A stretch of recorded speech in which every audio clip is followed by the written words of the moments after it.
guys, got my seat covers in from EVBASE. They are awesome. These are much better than the other brands that I've tried. These vented seats, I can feel the hot and cold a lot better. The pores seem a little bit bigger, and the thickness is a lot better. Very high quality. Yeah, I chose the white because my door panels and dash is white, and I love the logo up there. This fits pretty good. Again, I just put this in last night.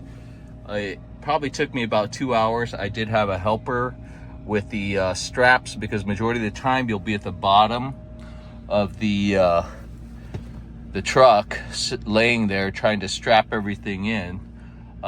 Once you get the first set in, everything else kind of goes smooth. They have a nice tutorial online, and I think these match totally perfectly.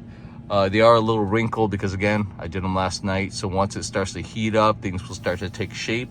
I had this with my other set of seat covers as well, but these ones seem to look awesome and they fit great. Didn't have any problems with installation. They match. They almost look totally OEM.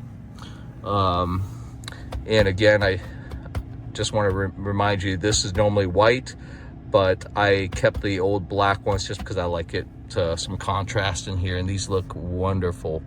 I'm at the Tesla charger today to get better lighting out here, so we can kind of see how my install went. Nice tucked in on all the edges, tied down on the bottom. This looks absolutely amazing, and I really love their products. So again, I got this from EVBASE.